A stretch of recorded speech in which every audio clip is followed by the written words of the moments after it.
Kako, da, osmeh je mnogo važan. Kažu da osmeh leči dušu. Dakle, smejte se samo, evo, kopirajte nas i bit će vam dovoljno. 10:36, Milane, toliko si radostan i vesel. Ne, toliko sam radostan, ljudi. Kada uđe lepa devojka, kada uđe u ovaj studio, pa ja nemam veću sreću.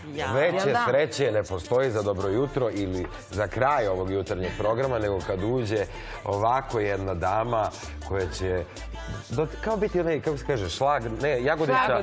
Jagoda na to. Kako ti kao glumac to lepo začiniš? Začinim, volim da začinim. Začiniš ti, pa da, to je vam. Katarina Gardijan se nama dobro jutro i dobro nam došla. Hvala, bolje vas našla, pa nema ni lepšeg jutra kad, eto, čim sam ustala, sredila se, dobila kompliment. Sjajno. Uživo. Pričat ćemo o ovom spotu, ali pre nego što se završi jutarnji program, ja moram da iskoristim priliku, sada će urednica Ana da se sme. Da li možeš u ovim jutarnjim časovima da nam nešto otpevaš?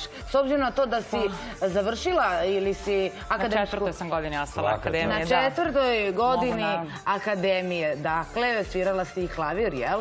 Klavir je bio uporedni, ali sam bila na pedagogiji muzičkoj za profesora Solfeđa. Sjajno. Nažalost, nisam završila, ali nikad ne reci nikad, može se tako je. Hajmo da čujemo nešto za ovo lepo jutro. Imate neku želju? Šta god ti želiš za moju... Progovorila sam, evo sad je ova 5. rečenica od jutros, ali može. Za moju Jelenu dušu, mi smo od jutros imali i doktore, mi smo imali i... Nije nam bilo lako. Nije nam bilo lako, i policiju.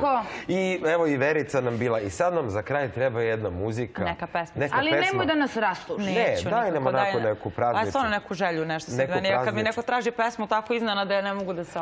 Neku koju ti voliš, nema veze. I koju ti voliš, koju voliš da otpevaš i za svoju dušu. Ne bih sad otpevala neku baladu. Može, neka plačemo za sam kraj jutarnjeg programa. Ajde nešto ovako, Nine Badrić. Može. Može samo refren.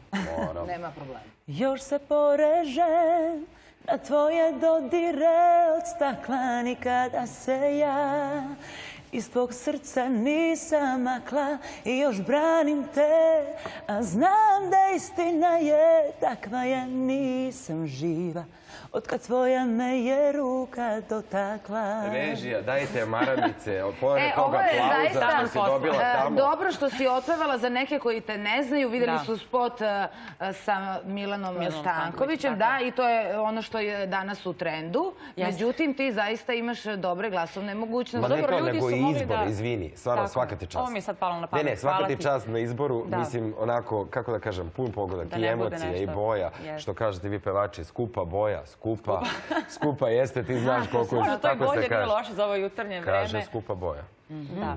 Dobro, ljudi su mogli da čuju kako ja pevam uživo na raznim muzičkim takmičenjima na kojima sam ja bila pre par godina. Na YouTube-u i dalje postoje ti, što se kaže, dokazi, tako da kogod ne zna i kogod je skeptičan i sumnja, ukuca lepo Katarina Gardijan i može da čuje. Jesi se susretala sa tim predrasudama? Lepa, zgodna, visoka, pa iskreno nisam puno. Noga 1,70 m. Kako ona sad sve je Bog dao, pa još Bog dao i da peva? Kako pa nisam puno, ja od malena pevam i od uvek sam bila okružena ljudima koji znaju da pevam, ali oni koji ne znaju, brzo ih razumerim kada pevam nešto. A šta ćemo sa lepotom i sa pameću? Pa, lepota je tu, eto, prisutno, to je, hvala na komplimentu, to sad zavisi, nekome sam lepa, možda nekome nisam. Ne postoji sigurno ni muškarac, ni žena kojom ti nisi lepa, to je sigurno. Lepota, ipak postoje neke, da kažemo, univerzalne stvari kad je u pitanju ta lepota, ali... Ako si lep, onda si glup, tako kažu. Ne, to kažu, zato sam ti rekao, da li ti je bilo lako s tim predrasudama i muzičku akademiju, i pevaš, i izgledaš? Dobro, na muzičkoj akademiji nije bilo lako, jer tamo se neka druga muzika ceni, klasika je tamo u pitanju, tako da, ali nisam imala sad ni neke ružne komentare ni predrasude, ja idem svojim putem, to sad čime čovek šta studira i čime se bavi sa strane, to nema nekako, ne mora da bude povezano usko. Ja ovu muziku, što se kaže pop folk, volim od malena, pevam od malena, volim muziku i čuo se taj moj talent, pevanjem se profesionalno bavim od 18. godine, tako da, eto, nisam se susretala sa puno ljudi koji sumnjaju u to i koji su me na neki način, eto,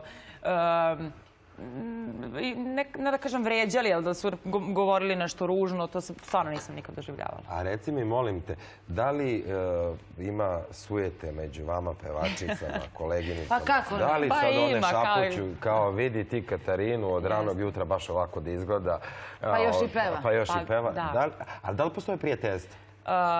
Pa prijateljstvo, iskreno, ja nemam puno prijatelja na estradi prijatelja. Sa svima sam dobra, ćao, kako si, da li si dobro.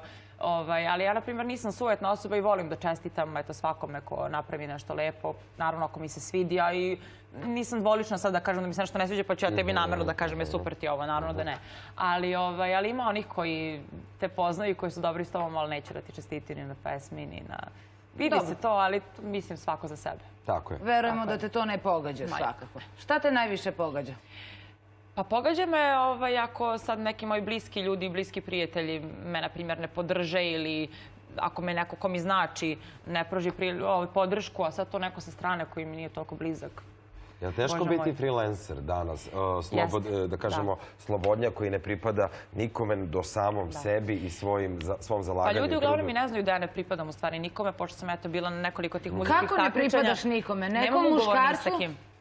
Pa to neću reći. Nećeš reći, dobro.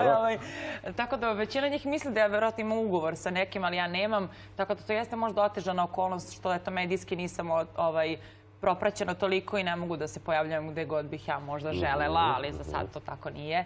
Ali eto, o tom potom. I za sam kraj, oprosti, ostao nam je minut, a evo meni javlja režija da naši gledalci kažu da divno peva ovu baladu i pop muziku, ako tako mogu da kažem, a oni žele nešto narodno za sam kraj od Katarine Gardijan. Od Ane Bekute nešto, što god želiš. Može, za sam kraj.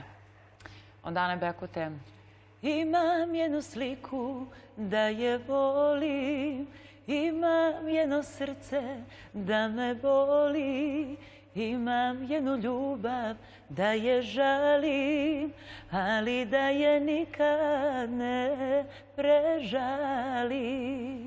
Nosi vetar, nosi liše opa. Hvala, Katarina. Nemamo trenutno novac da ti platimo. Hvala još jednom na gostovanju. Hvala ti, nadam se da ti je bilo prijatno kod nas. Jeste. Hvala na pozivu. Gotovo. Vidimo se naravno još nekako. Hvala, vidimo se. Hvala što si bio današnji gost-voditelj. Odlično je bilo sa tobom. Hvala tebi i hvala celoj režiji, hvala svim ljudima. Uvek je lepo ovde kod vas. Hvala ljudima dobrog srca. Uživajte u subotnjem danu. Prijatno.